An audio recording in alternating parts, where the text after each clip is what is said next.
ఏంటి అలాగున్నావు? ఈ వర్క్ చాలా బోరుగా ఉంది చాలు. అసలు చేస్తే కదా బోర్ ఫీల్ అవడానికి. వచ్చే చేస్తానని చెప్పేంటి మాకు? అసలు ఈ కంప్యూటర్స్ అన్ని కలిసి కట్టకట్టుకుని పేలిపోతే కన్నా జీవితాన్ని మనసు. జీరో నుంచి కోడింగ్ నేర్చుకోవడం ఎలా, ఎంత టైం పడుతుంది ప్రాపర్గా తెలుసుకుందాం. ఓకే, సో కోడింగ్ నేర్చుకోవడం అంటే ఈజీ, టఫ్ అంటే టఫ్. ఫస్ట్ మనం ఏం చేద్దామంటే ఎక్స్పెక్టేషన్స్ అనమాట. ఫస్ట్ మనం ఏం చేద్దామంటే ఎక్స్పెక్టేషన్స్.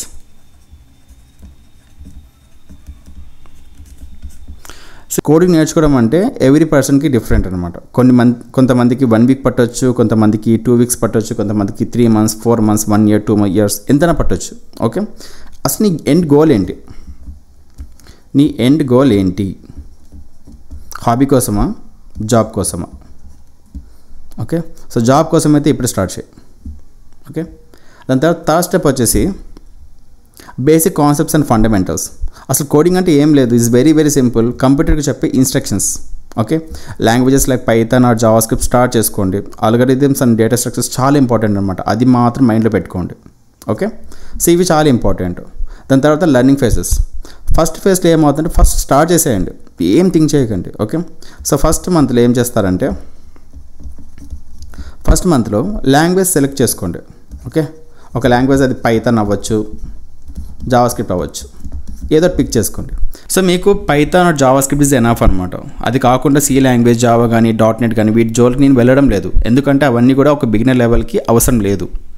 ఓకే, మ్యాక్సిమం ఒక MNC కంపెనీలో ఏం చూస్తారంటే మీ కమ్యూనికేషన్ చూస్తారు. ఓకే, సో ఒక startup to mid level company అనుకున్నానంటే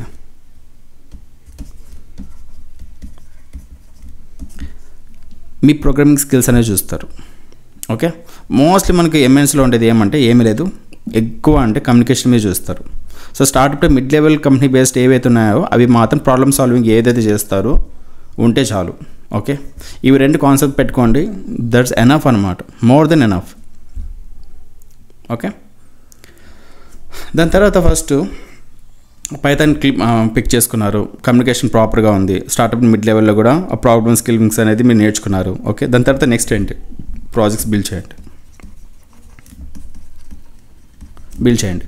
so project ఏవేవి బిల్డ్ చేస్తారనుకుంటున్నారో ఇట్స్ వెరీ సింపుల్. నీ అప్లికేషన్ ఇప్పుడు నీ ఫోన్లో చూడు, నీ ఫోన్లో ఏదైతే అప్లికేషన్ కనిపిస్తుందో అలాంటి అప్లికేషన్ను చేయడానికి ట్రై చేయి. ఓకే, సో నేను ఏదో ఫ్లిప్కార్ట్, ఏదో అమెజాన్ పెద్ద అప్లికేషన్ గురించి చెప్పట్లేదు. It's very simple applications. Calculator అనేసి మనకు చాలా ఉన్నాయి కదా. సో చిన్న అప్లికేషన్స్ అనమాట. అసలు ఈ ప్లస్ ఎట్లా వర్క్ అవుతుంది, మల్టిప్లికేషన్ ఎలా వర్క్ అవుతుంది, ప్రాపర్గా ఒక ఫంక్షన్ క్రియేట్ చేసి కోడ్ రాయడం స్టార్ట్ చేయండి. ఓకే, దాని తర్వాత ఓప్స్ కాన్సెప్ట్స్ నేర్చుకోండి. OOPs or functional. Okay, so OOPs ఎవరంటే మీకు ఒకవేళ జావా .NET ఈ సైడ్ వెళ్దాము నేర్చుకుందాం అనుకుంటే ఓప్స్లోకి వెళ్ళండి. ఓకే, సో నేను అలాంటి జోలికి వెళ్ళట్లేదు, నేను ఫ్రంట్ ఎండ్ డెవలప్మెంట్ నేర్చుకుంటున్నాను, నేను ప్రాపర్గా జావా స్క్రిప్ట్ నేర్చుకుందాం అనుకుంటున్నాను అంటే ఫంక్షనల్ ప్రోగ్రామింగ్ నేర్చుకోండి. సో ఓప్స్ అనేది మ్యాక్సిమము నాకు తెలిసిన మాత్రం ఓప్స్ అనేది ఎక్కడ కూడా యూజ్ చేయరు ఫ్రంట్ ఎండ్ టెక్నాలజీస్లో.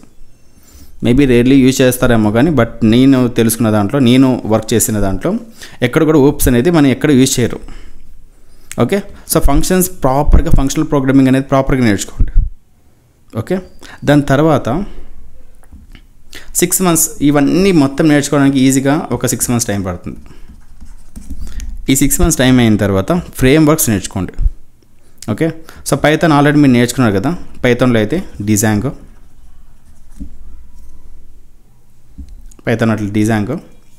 ఒకవేళ జావా స్క్రిప్ట్ నేర్చుకున్నారు అనుకోండి రియాక్ట్. సో ఈ పైథాన్ తర్వాత డిజాంగ్ అనేసి జావా స్క్రిప్ట్ అన్నప్పుడు రియాక్ట్ అనేసి కంప్లీట్లీ మీరు కన్ఫ్యూజ్ అవుతారు. రియాక్ట్ అంటే ఏం లేదు, it is just extension of the Java script అనమాట, అంతే. సో పైథాన్ అంటే ప్రతి లైన్ ఇలా రాసుకుంటూ పోవాలి. అదే డిజాంగ్ ఏం చేస్తారంటే ఇదంతా కూడా బాయిలర్ ప్లేట్గా ఇచ్చేసి ఒక్కొక్క లైన్లో ఇచ్చేసింటారు అనమాట, అదే డిజాంగ్ అంటే. రియాక్ట్ కూడా అంతే. సో జావా స్క్రిప్ట్ కోడ్ ఇలా మొత్తం ఉంటుంది. ఇవన్నీ కూడా మనకు అవసరం లేదు, సింపుల్ 2 lines కోడ్ రాసి మనకి బాయిలర్ ప్లేట్కి ఇచ్చేది రియాక్ట్ అనమాట. ఓకే, కోడ్ సింటాక్స్ ఏమైనా డిఫరెంట్గా ఉంటాయి, ఏముండవు, 90% సేమ్గానే ఉంటుంది. ఓకే, మోస్ట్లీ కంపెనీస్ ఏం చేస్తాయంటే మీకు జావా స్క్రిప్ట్ వచ్చిందని చూస్తారు, పైథాన్ వస్తుందని చూస్తారు, కానీ డిజాంగ్ వచ్చా లేకపోతే రియాక్ట్ చేసి వచ్చాను ఎవరు చూడరు, ఎందుకంటే ఇది మదర్.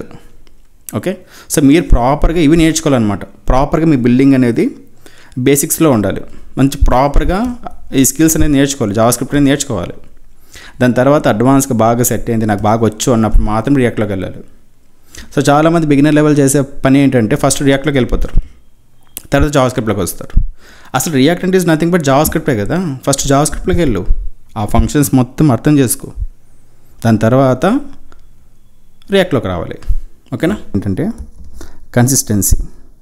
సో ఏదైతే కన్సిస్టెన్సీగా డైలీ ప్రాక్టీస్ చేస్తున్నావో అప్పుడే కోడింగ్ అనేది ఈజీ అంటే ఈజీ అయిపోతుంది. ఓకే, సో మోస్ట్లీ కోడింగ్ కమ్యూనిటీస్లో జాయిన్ అవ్వండి, మిస్టేక్ చేసి కూడా భయపడకండి అసలు. So debugging is a part of the game అంతే. ఓకే, ప్రాపర్గా నేర్చుకోండి.